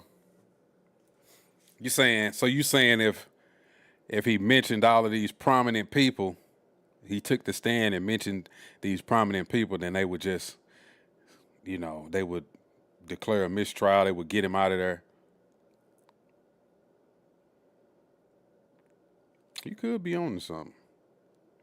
Darkin says Cudi can't prove Diddy blew his car roof off. Yeah. Tim said the same thing. That's what Tim said. Said they can't prove that Diddy blew his car top off. So, you're right. I mean, it's not proven. It's not been proven that Diddy was the one who did it. I mean, all of it is just implied and insinuated that Diddy had something to do with it. I believe he had something to do with it. No. I believe he had something to do with it. But it's not proven. It's not proven. Well, that's what the prosecution's theory is, certainly. But remember, there's essentially three That tape- incarnations of that. One is That tape of him dragging her and kicking her like that, that did a job on him. Bro, it's another clip. I don't know if y'all remember this. I gotta find it. I'm gonna see if I can pull it up.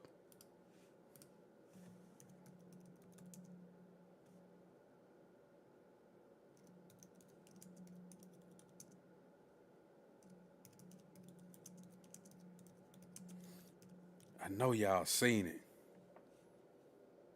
Yeah. What you They gotta don't say know it. now? What you gotta say now? You ain't got shit to say. When you put your girl on the snap, what? This is crazy. I remember, bro. Whoo. I don't know if this was Cassie. They said it was Cassie. Hey, Hold up. I mean, shit getting weird. Come on, baby. It's hot outside. You fucking wrapped up in that blanket. Let's go jog on the beach. It did look like some women toes right there for a minute.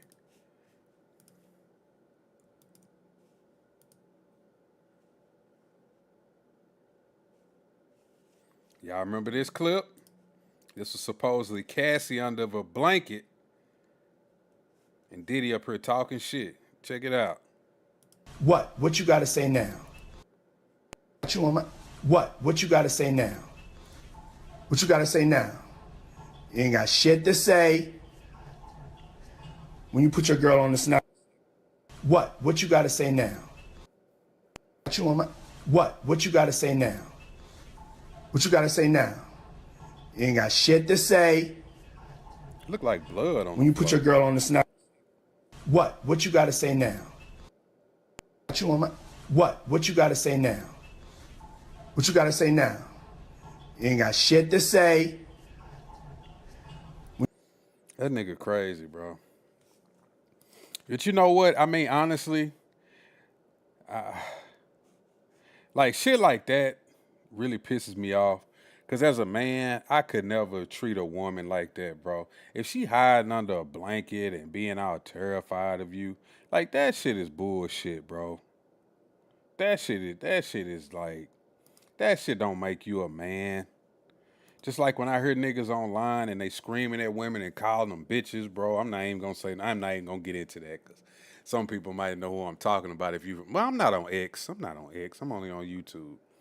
Yeah, but it was a certain individual over there, and he would always, and I met him. You know what I'm saying? But I was just like, bro, you're not a tough guy. Like you're not who you keep claiming to be. Only one person in here might know Miss Paradise might know who I'm talking about.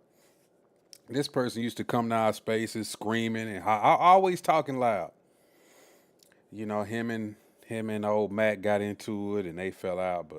And I met him at one of these rallies, but I mean, he got this whole thing now, 14 codes. I went to his space and listened to him, and he talking about how men should conduct themselves and this, and that. And I'm just like, bro, you get on her all the time and holler and scream at niggas.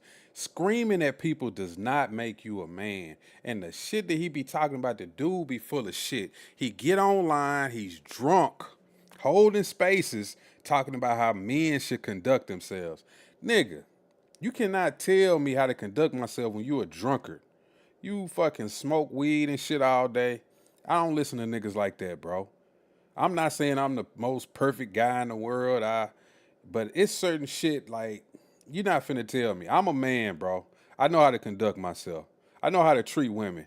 Sure, I'm a hardline individual when it comes to women, but I'm not putting my hands on a woman. I'm not finna beat my woman into submission. I'm not finna call her a bitch because if I feel like I gotta do all that, then I feel like I'm not a man. I feel like I don't have control.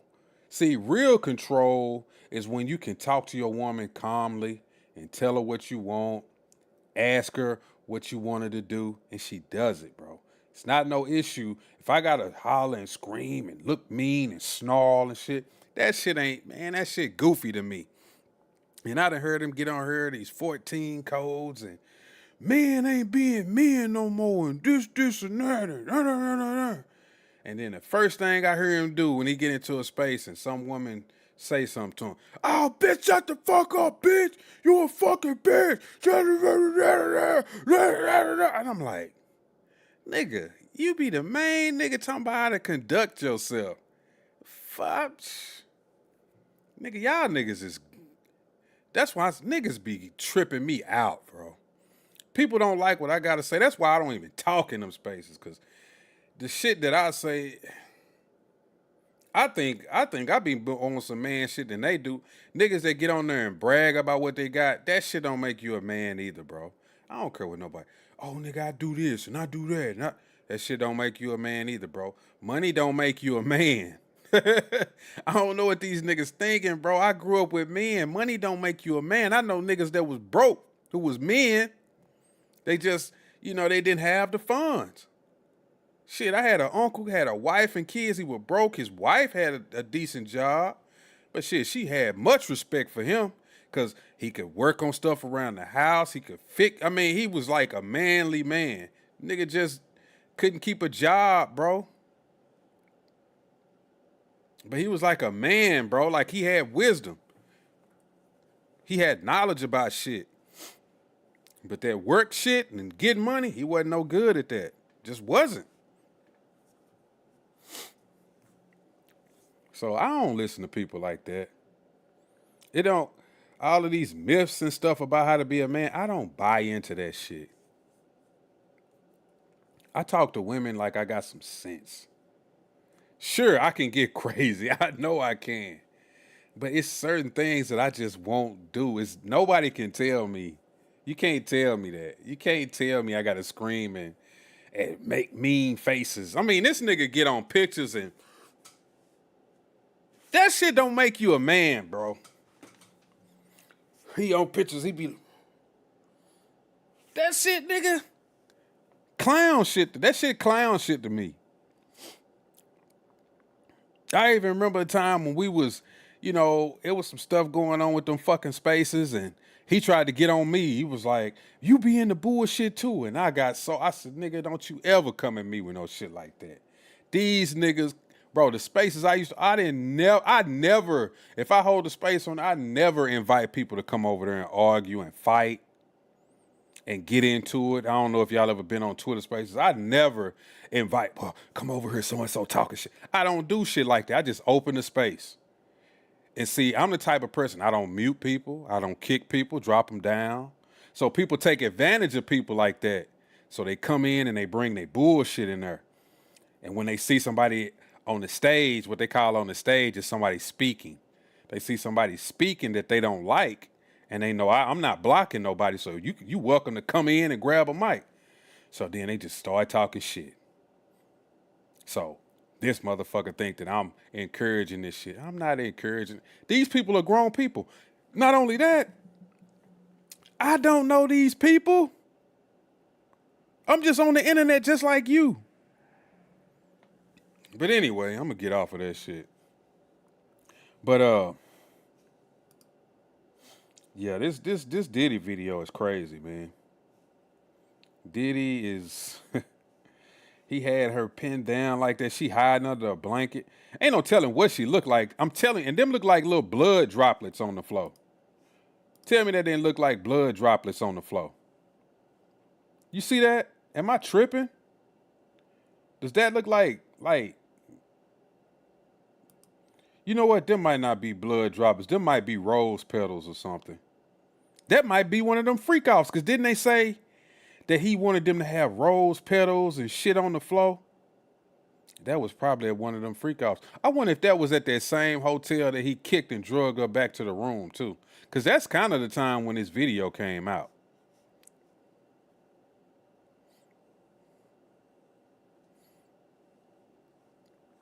See, I'm talking about Caitlin Clark. And everybody had their bad days. It is what it is.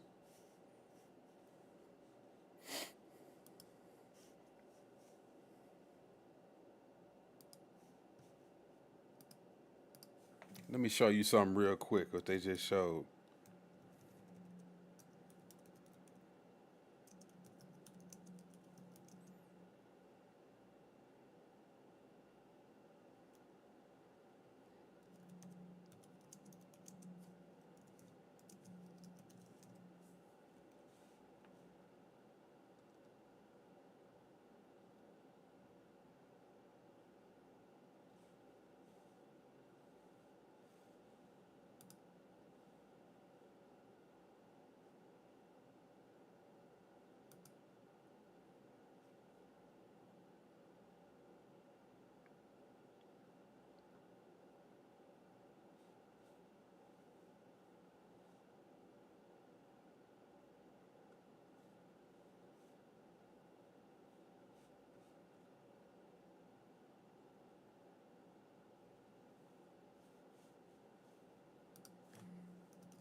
I don't know what happened to this shit, man. She broke somebody's record in a certain amount of games. Anyway, I think it was 25 points, 10 assists. She did it in fewer games than what was old girl from UConn who retired last year? She beat her record. But yeah.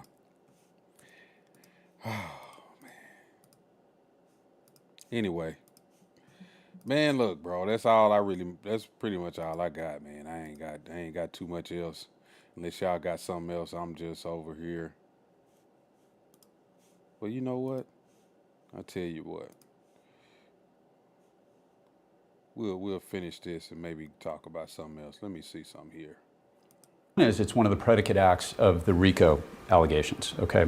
The other is the sex trafficking itself, but as the defense has pointed out, they must establish essentially fraud, coercion, or some form of threat of fear of force. So force, fraud, or coercion. The theory is coercion. She's being coerced to do that for financial reasons and everything else. The third incarnation, if you will, of that is the transportation of prostitutes over state lines. Sure. Those are Mann Act violations. Those carry up to a 10-year penalty each. I think the prosecution's already satisfied that. I do too. What the defense is going to argue is that this is exactly what you said. This is a domestic violence case. And it's the world's most persuasive domestic violence case with the video and everything else. But that is a problem in their relationship, and it doesn't go to advancing this criminal enterprise that they've alleged. That's why they're focusing so much. He's jealous, he's anger, she was jealous, problems in the relationship.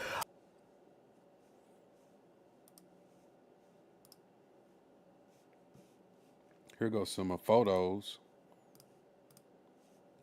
These are photos of the car, Kid Cudi's car. If y'all hadn't seen them.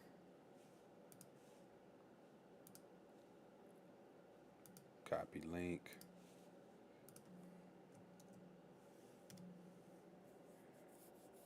Here go the photos. That's Kid Cudi's car. The government exhibits show photos of Kid Cudi's Porsche after it was torched with a Molotov cocktail. This comes as Cudi testified about Diddy's supervillain behavior. So this is what allegedly P. Diddy did to Kid Cudi's car.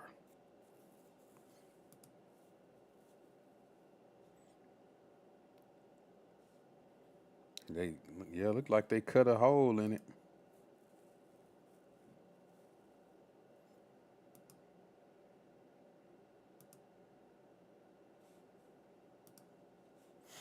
Let me see. I got something else too.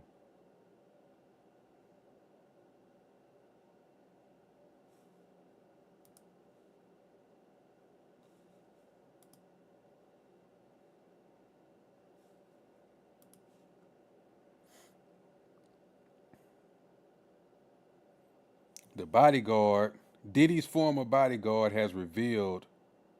Oh, this is old. But I mean, it pertains to today. It says he revealed that there are tapes of big politicians partaking in his infamous freak-out parties. The bodyguard says Diddy trial would very likely expose high-level officials and celebrities. Hillary Clinton was U.S. Senator for New York while Diddy was supposedly running this trafficking operation with high-level officials. I can't help but wonder how much she knows.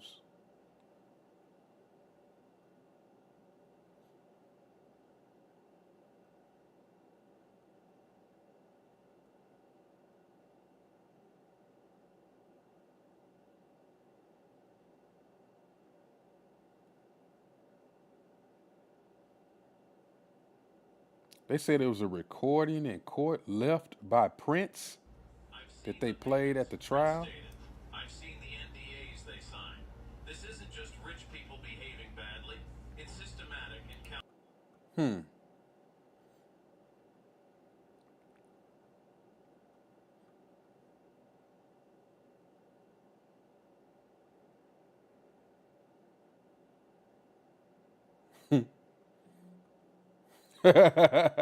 Let's listen to Jason.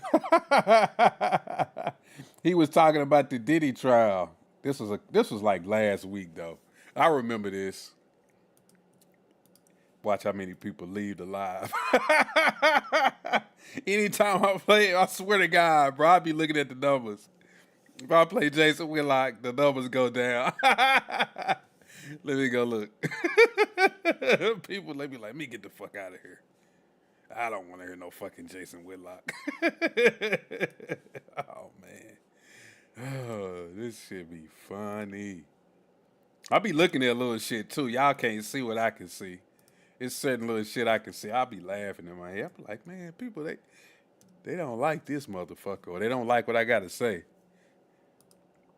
That fucking, man, if I say, sometime when I'm talking about something, then I start talking about black people or something, I see the numbers change too.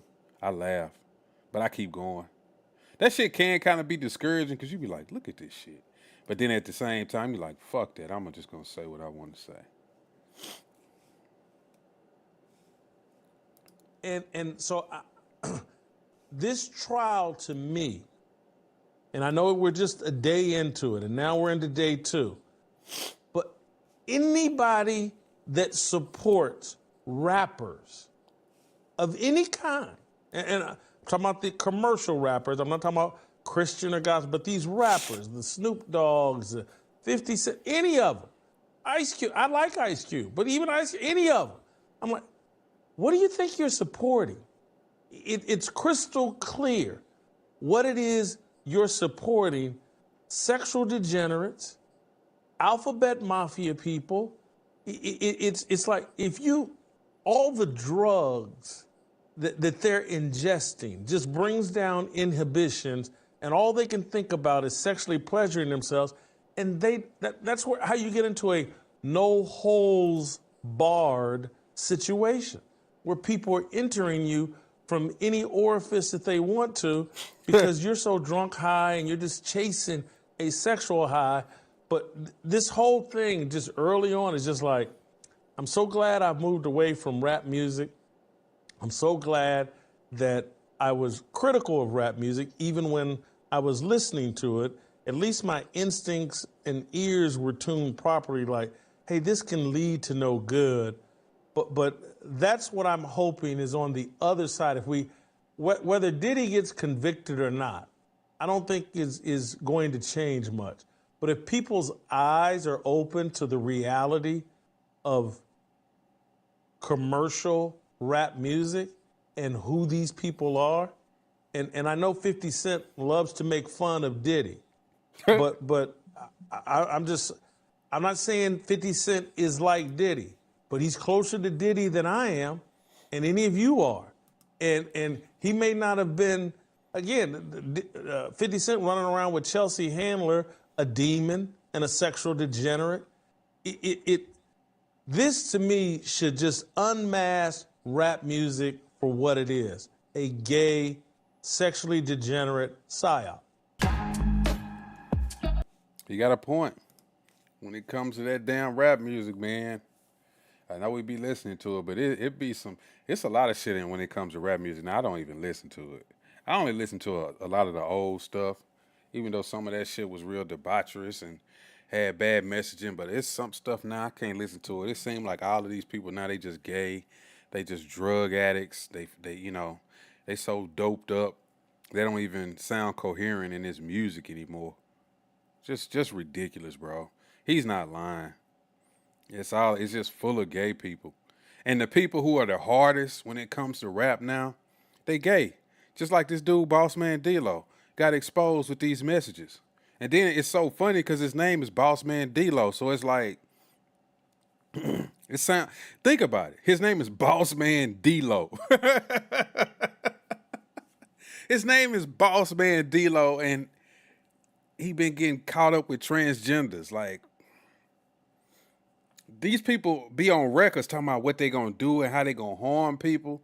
Then come to find out they like it in the butt. They like to suck penis and shit. It's like, and this shit is gonna be more and more mainstream because it's being more and more socially acceptable now. I remember when it would ruin your reputation for you to be gay. If a rapper turned out to be gay, people would stop immediately listening to him. Like we was talking about Chingy the other day. That just ruined Chingy's career. Just ended it. It was like he was going up and then that shit came out and it just stopped. No, you didn't hear no more Chingy. Nothing else about Chingy.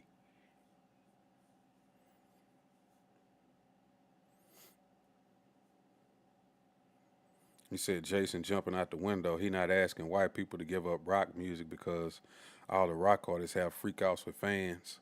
Well, to be fair, he don't even talk about rock music. I know what you're saying. Like, he don't mention it in the sense that the same way that he's mentioning rap music and what entails with that, he don't bring up rock music, but he don't even talk. He really, if you listen to his show, he listens to a lot of country music, just plain country music. You said Angel Reese team getting blowed out. She got 0 points. Yeah, Jason is going to have a field day tomorrow. He going to be loud. He going to act a fool. He going to act a fool. But, yeah, man, I mean, I really ain't got nothing else left, man. I'm just rambling now. So, I appreciate everybody coming through. Appreciate y'all checking out the show. Appreciate y'all commenting, interacting with the show, giving me somebody to talk to and respond to. Miss Paradise, Tim, Dark Kent.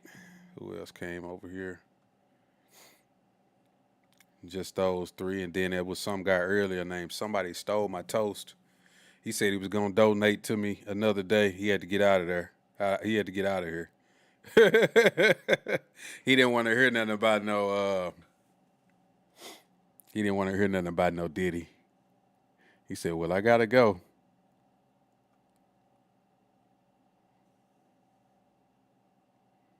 So yeah. But yeah, I appreciate y'all, man. All the time. I'll probably be on tomorrow. No. I got to take my daughter to Six Flags tomorrow. I'll be gone all day. I won't be on. I may go live if y'all got my Twitter page. I'll probably go live over there. Probably when I'm walking around or something with my daughter. Riding rides. So we'll be riding rides, and I don't know what she wants. She want me to pay this extra money for this damn Flash Pass shit where you skipping the line. So good Lord. I don't know how much that's going to cost me.